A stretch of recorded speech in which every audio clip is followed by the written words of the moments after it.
बिस्मिल्लाहिर्रहमानिर्रहीम। दोस्तों अस्सलाम वालेकुम। करोड़ों बेबहा मरतबा दरूद सलाम नबी रहमत सल्लल्लाहु अलैहि वसल्लम पर और उनकी आल पर सहाबा कराम पर। या रब ताला मुसलमान जहाँ जहाँ कहीं मुश्किल में हैं अल्लाह उनके लिए, और पाकिस्तानी जहाँ जहाँ कहीं काम कर रहे हैं, मजदूरी कर रहे हैं, अल्लाह उन सब के रिज़्क़ में खैर व बरकत अता फरमा दे, आमीन कह दें।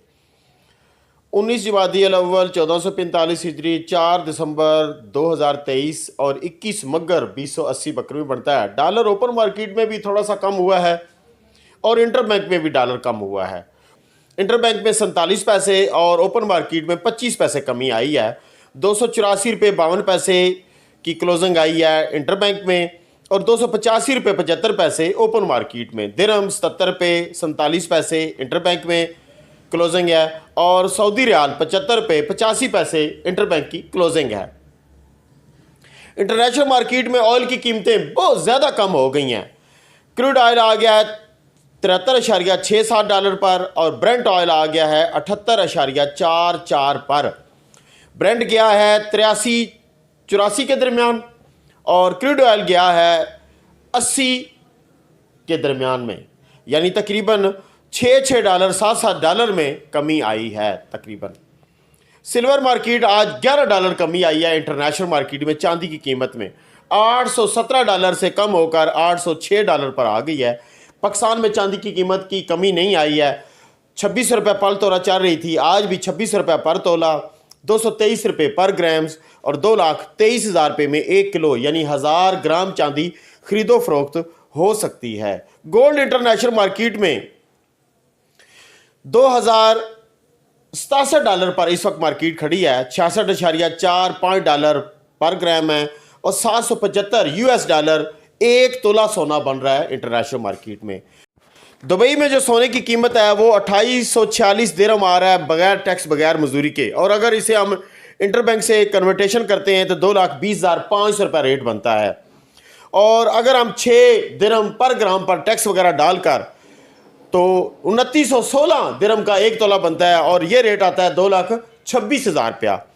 इंटरबैंक भी चेक कर लेते हैं 2,22,850 आ रहा है इंटरबैंक के साथ डॉलर और ओपन मार्केट के साथ आ रहा है 2,23,800 रुपया जो ओपन मार्केट का डॉलर का रेट है। बोर्ड रेट जो आया है रावलपिंडी के अंदर कल वाला ही चल रहा है 2,19,000, 2,18,000 और 2,16,000 रुपया आ गया जेवरात वाला रेट।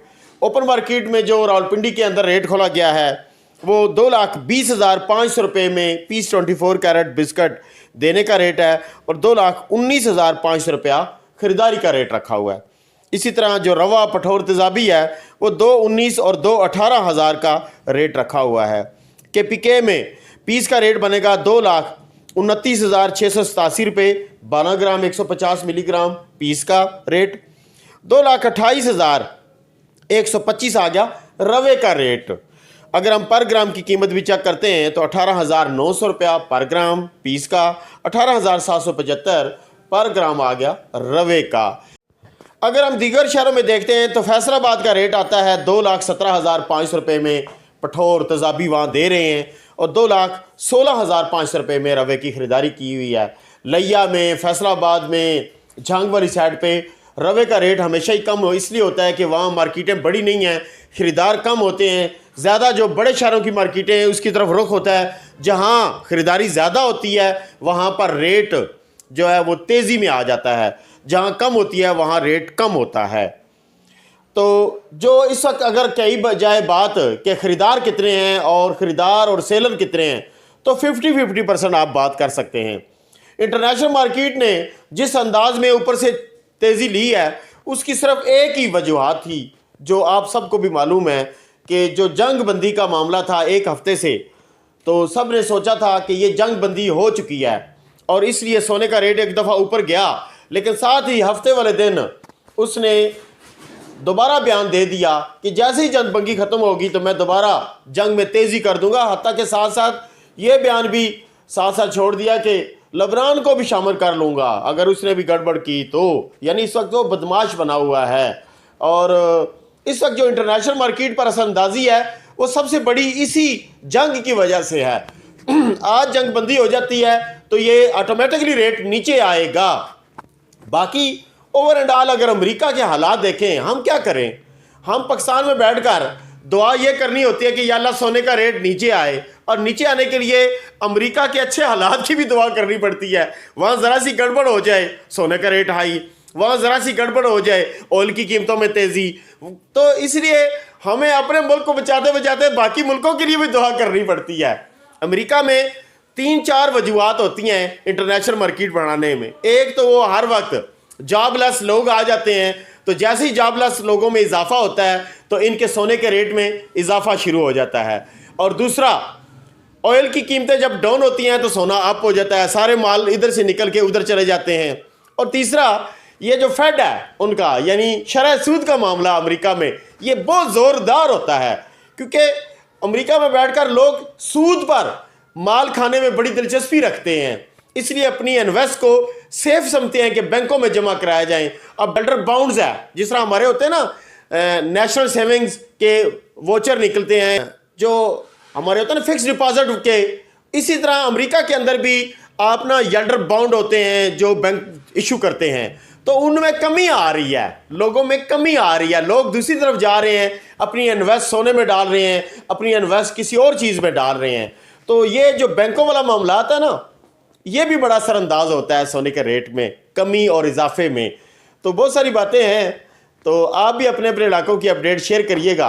हाँ, आखिर में कल मोहम्मद अशरफ साहब हैं कराची से, उनका ताल्लुक है, उन्होंने कहा जी, कल मैंने अपनी वीडियो में कहा था कि 50% गोल्ड में रहें और 50% कैश में रहें। तो ये सिर्फ उन लोगों के लिए बात करता हूँ जो बिल्कुल नए हैं, वो देखते हैं ना कि मार्केट अप हो रही है, हम क्यों रह गए हैं मुनाफा कमाने में। तो जनाब, आप इसलिए मुनाफा कमाने में रह जाते हैं, ज़रा सोच समझ के आओ। जो फंसे हुए लोग हैं, बड़ी मुश्किल से कुछ तो निकल चुके हैं, कुछ अभी भी फंसे हुए हैं। तो लिहाजा मैं ये बात उन लोगों के लिए की थी जो बिल्कुल ताज़े हैं, जो पर तोलते हैं, कहते हैं यार हम नहीं खरीदारी कर पा रहे। तो मैंने कहा चलो 50% गोल्ड में आ जाओ और 50% कैश में आ जाओ।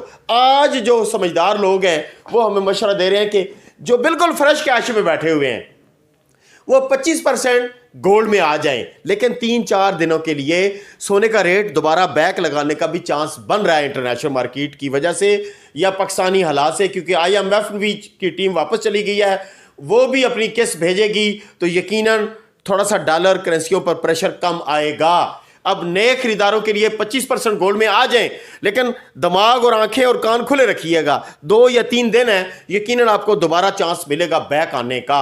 अगर रिस्क नहीं लेना चाहते तो खामोश होकर देखें, मार्केट को स्टडी करें, और फिर जब माल नीचे आए, रेट आए, तो फिर खरीदारी कर लेना, ज़्यादा बेहतर होगा।